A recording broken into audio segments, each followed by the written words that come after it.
네, 윤영수 의원입니다.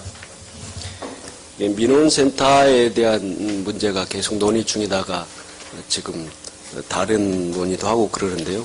지금 이 조항에 집중해서 논의를 좀 해야 되지 않을까 싶습니다.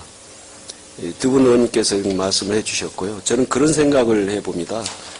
이게 법률이든 조례든 핵심 조항이 있습니다. 그러니까 그 핵심 조항이 빠지거나 삭제가 된다면 이 조례든 법률이든 무의미하게 되는 것이죠. 그래서 여기서 민원센터 설치에 대한 부분이 이게 빠진다고 하면 이 경기도 경제민주화 지원에 관한 조례가 정말로 형용화되는 것인지 무의미하게 되는 이걸 먼저 판단을 좀 해야 될 것 같고요.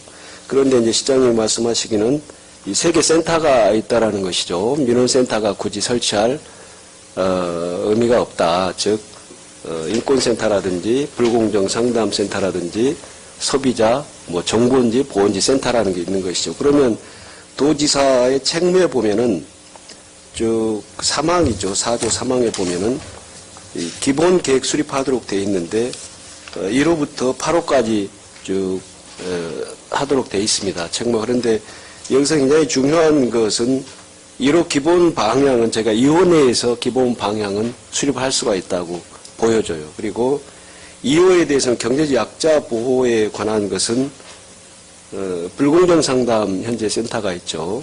앞으로 이제 공정지원센터로 개정이 된다고 하셨는데 용어가 그렇게 돼 있고, 그다음에 3호가 그렇죠. 3호가.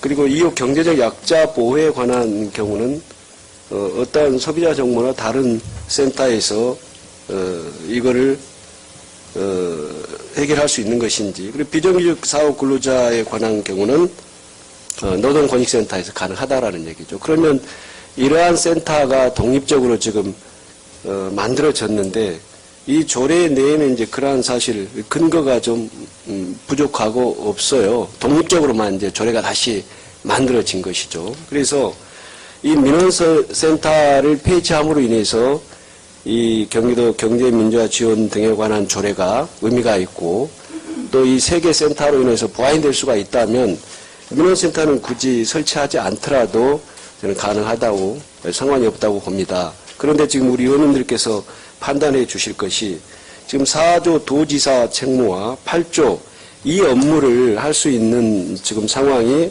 민원센터가 아니더라도 이 세 개 센터 내지는 앞으로 추가로 설치할 센터에 의해서 가능하다고 하면 굳이 민원센터를 설치하거나 유지할 그럴 필요는 없다고 보여지고, 또 이 조항이 삭제됨으로 인해서 이 경기도 경제민주화 지원에 관한 이 조례가 의미가 있다고 하면 저는 이 조항이 삭제돼도 상관이 없다고 봅니다. 그리고 목적에 보면 그렇게 돼 있어. 우리가 경기도의 어떤 그 경제민주화의 기본 조례라고 말씀을 하셨는데요.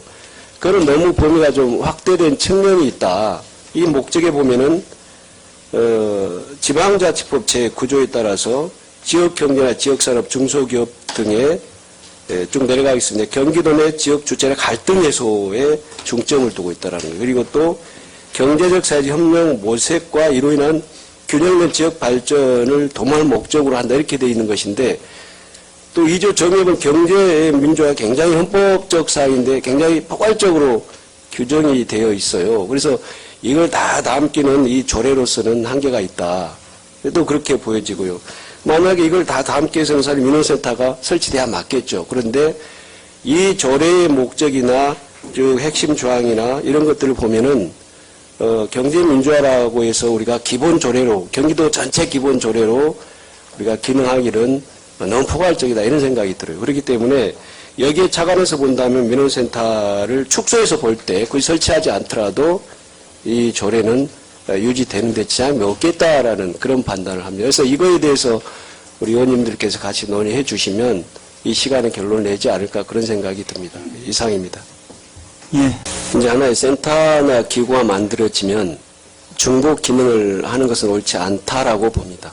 그래서 현재 세계 센터가 만들어져 있고 이게 굉장히 전문성을 좀 갖추고 있는 것으로 보입니다.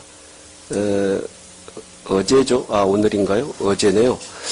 제가 불공정 거래 상담 센터 조례와 관련해서 이렇게 면담을 좀 진행을 했는데요. 거기에 인원은 이제 변호사들도 있고 또 노동권익센터는 전문가들이 이렇게 포진하고 있습니다.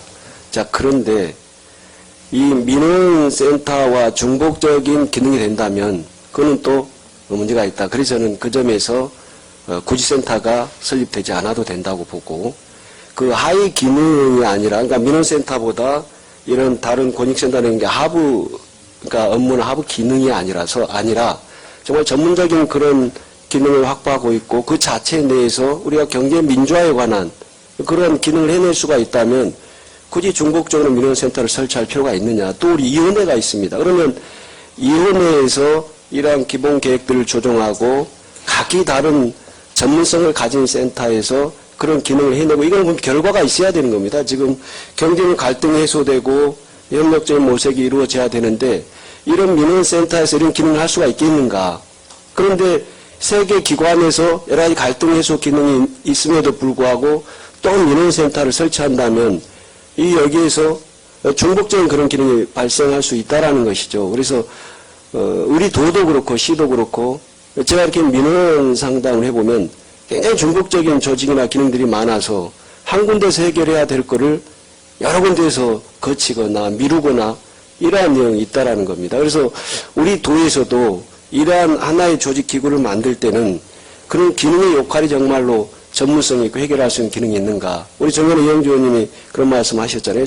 이 전문성을 갖춰야 된다. 그런데 민원센터를 설치한다면 여기서 또 전문성 있는 그런 사람들을 확보해야 되는 것인지 그리고 우리가 도지사 책무 1호, 2호, 3호, 4호 여기서 말하는 이러한 것을 계획 수립하고 반영하기 위해서 이미 그러한 센터들이 설립이 되어 있는데 여기에 또 센터를 설립한다고 하면 그러한 기능이 좀 상존할 수 있다. 이런 생각을 하게 됩니다. 이상입니다. 예.